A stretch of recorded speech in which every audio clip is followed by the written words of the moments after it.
सभी मित्रों को सप्रेम नमो बुद्धा जय भीम। बौद्ध भारत में आपका स्वागत है। मित्रों, आज सांची स्तूप देखने के लिए आए हुए हैं। चलिए आपको ले चलते हैं सांची स्तूप। ये जो पीछे हाईवे है, हाईवे का चौराहे से क्रॉस करते हुए और ये सांची स्तूप की तरफ आ जाएंगे। और ये टिकट घर है इसका। यहाँ से टिकट परचेज करेंगे।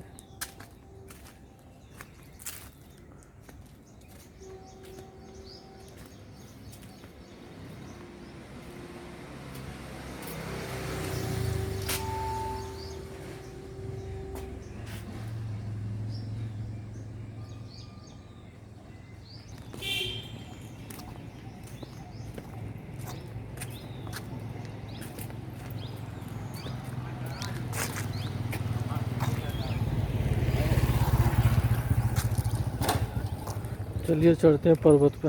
हाँ, शाम की टिकट 7 बजे मिलेगी और ये लाइटिंग शो देखने के लिए सनराइज टू सनसेट। क्या चीज़?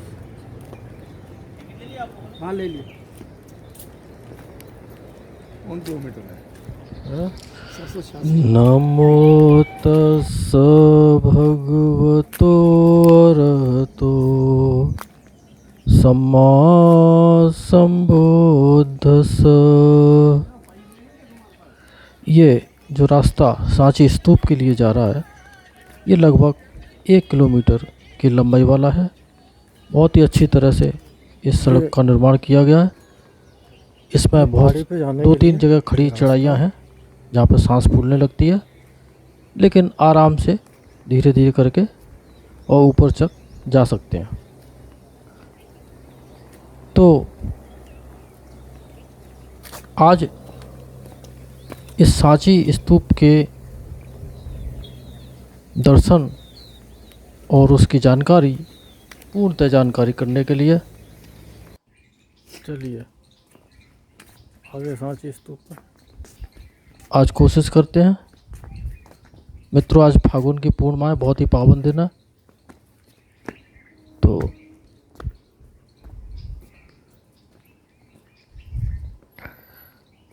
देखते हैं, कोई गाइड अगर मिलते हैं तो गाइड से हेल्प लेते हैं। लेकिन गाइड जो होते हैं वो भारतीय पुरातत्व विभाग के कुछ गाइडलाइंस होती हैं, निर्देश होते हैं, उसके बीच में रह कर के वो अपनी बात रखते हैं। वैसे तो महाराज अशोक का इतिहास निस्ताभूत कर दिया गया था। आज हमारे पास जो इतिहास है अनुमानित इतिहास है, और फिर उसमें ये कह देना कि सम्राट अशोक काले थे, कुरूप थे, इस वजह से महाराज ने उनको उपराज दिया था उज्जैन का, तब वो यहाँ विदिशा होकर के गए थे। तो ये बात भी कहीं सिद्ध नहीं हो सकती कि वो इस सौंदर्य वाले थे, उनका सौंदर्य कुरूप था, क्योंकि ये भी तो बात ऐतिहासिक ऐसे कि कोई उल्लेख नहीं मिलता। और ऐसे भी कहा जाता है कि उन्होंने अपने सभी भाइयों को मार डाला था।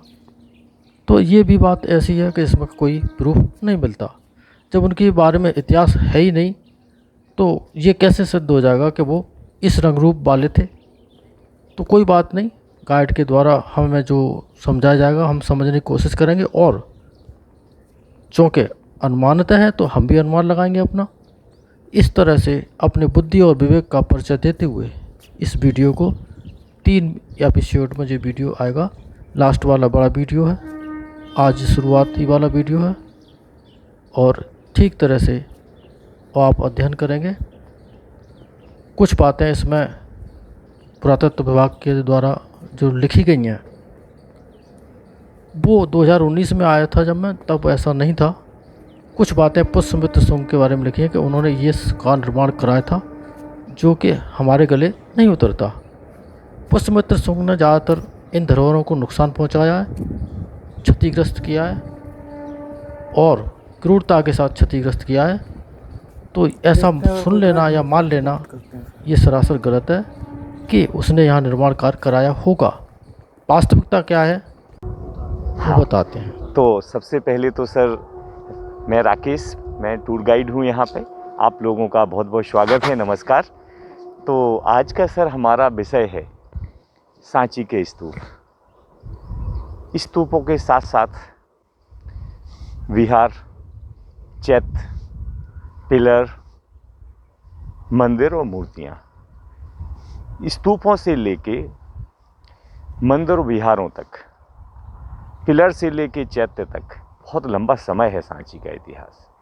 3री सदी ईसा पूर्व, 3rd सेंचुरी BC, ये समय था मौर्य सम्राट अशोक का, जिन्होंने उनकी पत्नी विदिशा वासिनी देवी के सजेशन में सांची से चारों दिशाओं में हमारी बौद्ध विचारधारा और हमारी संस्कृति का प्रचार हो, ये सोच थी।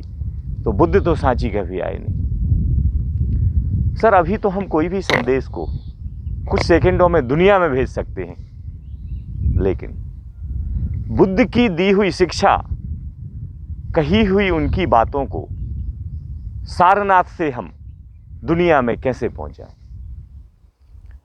तो जितना मौर्य सम्राट अशोक के समय हमारी बौद्ध संस्कृति का प्रचार हुआ, इतना पहले कभी नहीं हुआ, और शायद इतना ना बाद में हुआ हो। एक समय जो था 84,000 मोन्यूमेंट अशोक ने बनवाए थे। तो अशोक के समय चारों ही चीजें होती थी, स्तूप, चैत्य, विहार और स्तंभ, लेकिन चेहरा और मूर्ति नहीं है। मौर्य काल में, बुद्ध काल में मूर्ति नहीं है। मूर्ति कब आई है? 1ली सदी ईसा, 1st सेंचुरी AD से जो शुरू हुआ हमारा गंधार स्कूल ऑफ आर्ट, फिर शुरू हुआ मथुरा स्कूल, फिर तो अमरावती सारनाथ, लेकिन सबसे मुख्य गंधार और मथुरा 2 शैलियां फेमस हुई। तो तथागत का चेहरा जो है, गंधार स्कूल में शरीर की बनावट यूनानियों जैसी होती थी, लेकिन मथुरा आर्ट भारतीय शैली थी, क्योंकि जिन्होंने बुद्ध को देखा था वो तो बनाया नहीं मूर्ति में, और जिसने बनाया उन्होंने कभी देखा नहीं, क्योंकि वो समय नहीं था मूर्ति का। मूर्तियाँ ईसा के बाद आई, जिसको हम महायान बुद्धिज़्म में कहते हैं मूर्ति पूजा आई है। और जो थेरवाद बुद्धिज़्म है, जिसको लोग हिंदुइज्म बुद्धिज़्म भी कहते हैं, उसमें ईसा के 500 साल तक, तो ईसा से 500 साल तक नहीं है मूर्ति पूजा, पहले ईसा के बाद ही आई। तो 500 साल तक कोई चेहरा नहीं था। 5th BC से 1st AD तक, 1st AD से फिर शुरू हुआ। तो सांची में हम दोनों प्रकार से जानेंगे। तथागत को स्तूप के रूप में भी हम फॉलो करेंगे बुद्ध को, और हम मूर्ति के रूप में भी फॉलो करेंगे, क्योंकि सांची 3rd BC से 12 AD तक का है। मौर्य काल, शुंग काल, सातवाहन काल, कुषाण काल, गुप्त काल, हर्षवर्धन, परमार, प्रतिहार, इतना लंबा समय है। अगर हम बात करें कि सांची स्तूप को हमने देखा है, और हम सब देखते हैं और देख भी रहे हैं, भाषा, लिपि, लैंग्वेज, चित्र में कभी ये नहीं हमें समझ में आया, और ना प्रमाण है कि ये स्तूप अशोक ने बनाया है। प्रमाण हमने खोजे तो इसके अंदर एक और स्तूप है, ब्रिटिश काल में भी काम हुआ था, 1822 में, 1851 में, मार्शल के समय, टेलर के समय, तो देखा भी था थोड़ा सा पीछे से, साउथ साइड से। तो इसके अंदर भी एक स्तूप और पाया गया, क्योंकि अशोक का स्तूप बनाने का ये मटेरियल है ही नहीं। सम्राट अशोक के समय टेराकोटा ब्रिक और मिट्टी से डोम बनाया जाता था, और चुनार पत्थर से पिलर बनाया जाता था, मोनेस्ट्रियों में ब्रिक। तो इसके अंदर जब देखा तो ब्रिक स्तूप आया, और वो साइज जो थी ब्रिक की वो मौर्यकालीन थी। तो हमने देखा कि बुद्ध काल का इतिहास नहीं मिलता है यहाँ, और यहाँ हमें 15वीं सदी, ना 5वीं सदी ईसा पूर्व का मिलता है, ना 15वीं सदी AD का मिलता है, हमें 3rd BC से 12 AD के बीच का मिलता है। जब हम एक्सकेवेशन करते हैं सर, तो हम 10 बाई 10 मीटर के ट्रंच बनाते हैं, आधा सेंटीमीटर जो है ना डिग करते हैं 1-1 मीटर के ग्रेड में। तो हम जो इतिहास खोजते हैं, तो मॉडर्न पहले आता है, मिडिवल पीरियड बीच में आता है, प्राचीन सबसे नीचे आता है, जबकि नीचे से इतिहास ऊपर आता है। एक्सकेवेशन हम ऊपर से नीचे करते हैं। तो यहाँ पर हम बात कर रहे हैं कि हम चित्रों में भी अपना अतीत, बुद्ध की दी हुई शिक्षाएं और उस समय के मानव का जो जीवन था, राजाओं का, महलों का बनना, मनुष्यों का बनना, चैत्य का बनना, सब कुछ चित्रों में ही देखेंगे। ये वो भाषा है जो सबको समझ में आती है, क्योंकि सर पढ़ना नहीं है इसमें, तो सिर्फ आपको ऑब्जर्व करना है, देखना है, समझ में आ जाएगी स्टोरी। सो चाइनीज को भी समझ में आ जाती, सो थाई वाले को भी समझ में आ जाती। तो इतिहास हम एक तो अपनी धर्म संस्कृति जन्म से सुनते हैं, बचपन से ही सुनने लगते हैं पोरस और सिकंदर की कहानियां, है कि नहीं? बुद्ध के जीवन की, भगवान महावीर के, माता त्रिशला की, तो माता माया की कहानियां, यशोधरा की, है कि नहीं? तो कुल मिला के शुरू से अपनी सनातन संस्कृति, रामकृष्ण बुद्ध, सबकी अपनी कहानी सुनते हैं। अपना देश समाज बहुत विकसित रहा है और सभी संस्कृतियों में बसता है। तो हम बात कर रहे हैं कि भाषा, लिपि, लैंग्वेज में भी हमें जानना है, चित्रों में हमें जानना है, हमारे परिवार, देश और दुनिया से। अब ऐसा तो नहीं कि श्रीलंका में तथागत के जीवन की अलग कहानी और हमारी अलग कहानी हो। जब अगर भगवान बुद्ध के जीवन की विचारधारा की बात करेंगे तो हमें उनसे भी एक जैसे विचार रखना होंगे। तो हमारा इतिहास अगर हमें यहाँ सांची पतन हो गया तो ऐसा नहीं था कि हमें वैशाली से इतिहास ना मिले, या हमें कैंडी से ना मिले, या रंगून स्तूप बर्मा से ना मिले, या इंडोनेशिया, बोरोबुदुर। दुनिया में हमारी बहुत लिंक थी। पूरा साउथ ईस्ट एशिया देखिए आप, जावा सुमात्रा चले जाओ, तो ये सारी चीज़ों का एक तोड़ है। तो क्या किया अंग्रेज़ों ने, अभी यहाँ के कम से कम 24 वॉल्यूम लिखे, तो उन्होंने जहाँ जहाँ काम किया है वो भी लिखा है। तो कुल मिला के हम बात कर रहे हैं कि हमारी संस्कृति जो है हमें दुनिया में गौरवान्वित करती है, और हमारे जो पूर्वज थे वो इतना कुछ बना के दे के गए, हम अपने लिए वो आर्ट दे के गए, ये आर्किटेक्चर दे के गए, 2-2 हज़ार साल से दिख रहा है हमें। और ये भी सर सोचने में नहीं आता कि हम अपनी जनरेशन को क्या दे के जाएंगे। ना तो वो मकान बनाने की शैली, ना वो दुकान चलाने की शैली है, सब कुछ बना देता कोई ऊपर नीचे, है कि नहीं? लेकिन वो समय देखिए आप। तो इसमें हम वो देखने जा रहे हैं कि जो किताब ईसा पूर्व लिखी गई, एक पत्थर, सिंगल स्टोन जितना वर्टिकल है, देख रहे हैं आप, एक पत्थर में कार्विंग है सर। देखो आप सर जी, आप पूरी दुनिया में घूम लीजिए, अगर आपको ये तोरण द्वार कहीं ऐसे मिल जाए, कार्विंग तो थी सर। कार्विंग तो हमें अमरावती से भी मिलती है, कार्विंग तो हमें भरूच से भी मिलती है, कार्विंग तो हमें कर्नाटक सन्नति से भी मिलती है। लेकिन देखा जाए तो वो तो सिर्फ एक रिसर्च का विषय बचा है, क्योंकि वहाँ सर एक्चुअली जगह पे देखेंगे आप तो आपको कुछ नहीं नज़र आएगा। लेकिन कलकत्ता म्यूजियम में चले जाओ, ब्रिटिश म्यूजियम में चले जाओ, नेशनल म्यूजियम में चले जाओ, कुछ ना कुछ मिलेगा सर। तो ये कार्विंग किस समय की है? पहली सदी ईसा पूर्व, 1st सेंचुरी BC। ये गेट किसने बनवाया सर? गौतमी पुत्र सातकर्णी, आंध्रा के राजा सातवाहन, उन्होंने गेट बनवाए। और बनाया किसने? विदिशा लोगों ने। सर जी, कोई भी स्मारक बनाने के पीछे, कोई धर्म संस्कृति बनाने के पीछे, साइट सिलेक्शन के पीछे बड़ी रिसर्च थी कि कहाँ बनाने जा रहे, कैसा बनाने जा रहे, किस चीज़ से बनाएंगे, कितनी लाइफ होगी, कैसा बनेगा। कुल मिला के जब कोई नींव रखी गई तो एक समय फिक्स हो गया। अगर कुछ नहीं होता सर यहाँ, तो खाली मौखिक शिक्षा में लोग विश्वास नहीं थी कि पता नहीं कि यहाँ कोई भिक्खु ने प्रवचन या कोई शिक्षा दी हो या ना हो। लेकिन जब ये स्मारक दिख रहा है तो इससे लोग जुड़े रहे हैं। और वहीं सर जहाँ पे कोई धरोहर के प्रमाण मिलते हैं, दिखते हैं, तो वहीं पे हम डिग करते हैं कि भाई कहाँ मिलना चाहिए।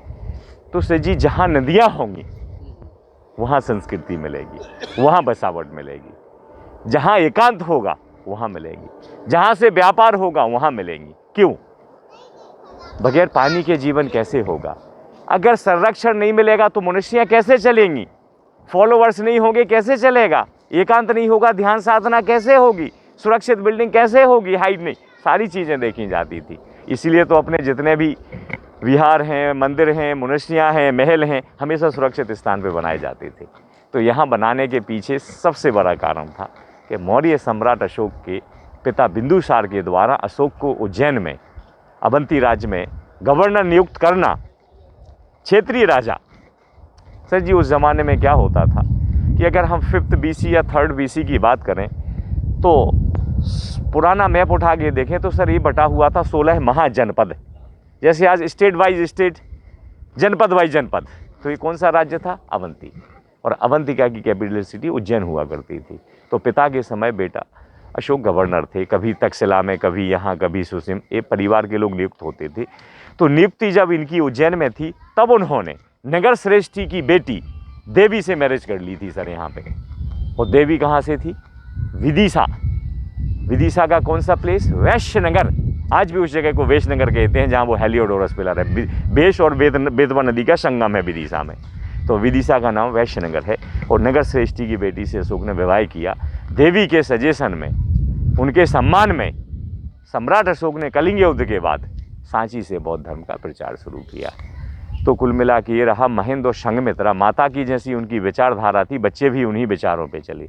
उन्होंने भी राज्य स्वीकार ना करके उन्होंने बुद्ध का रास्ता स्वीकार किया। और अशोक ने कलिंग युद्ध जो 261 BC उड़ीसा में हुआ था, वो युद्ध छोड़ के बुद्ध को फॉलो किया, क्योंकि युद्ध तो विनाशकारी होता है, और वो करके देखा उन्होंने। अशोक ने जो काम किया है बिल्कुल एंड तक किया है। बुद्ध ने भी किसी की बात नहीं मानी, जो रास्ता खोजा वो उन्होंने अपना रास्ता खोजा, क्योंकि उनका मार्ग ही ये था कि अपना दीपक खुद बनने के लिए उन्होंने जागरूक है। और मानवीय विचारधारा है बुद्ध जैसे, बहुत अच्छे विचार। तो कुल मिला के उनकी शिक्षाओं को उन्होंने खुद बनाया है, उनकी टीचिंग्स खुद दिए हैं। अशोक ने भी पूरा युद्ध करके लास्ट में बुद्ध को स्वीकार किया है, तब जाके ये सारी चीज़ें बनी। तो कुल मिला के ये है कि ये कहानी शुरू होती है 563 BC, 563 ईसा पूर्व। कपिलवस्तु राज्य में महाराज शुद्धोधन, शाक्य वंश के राजा शुद्धोधन अपने कपिलवस्तु राज्य में निवास करते थे। उनके यहाँ वर्षों बाद कोई संतान हुई जिसका नाम रखा गया सिद्धार्थ। जन्म देने वाली माता माया थी और पालने वाली माता गौतमी थी। देखते जाएं। तो सर जी उस समय यही नियम होता था सब्सक्राइब कि कोई करते जाएं माता चैनल अपनी को, संतान को जन्म अगर शेयर दे करते तो जाएं, वो उनके लाइक पीहर में करते जाएं। माता पिता मायके अगले में वीडियो में ताकि वहाँ से माता पिता आफ्टर पूरी डिलीवरी जानकारी अच्छे से मिलने उनकी वाली है। देखरेख कर पाएंगे।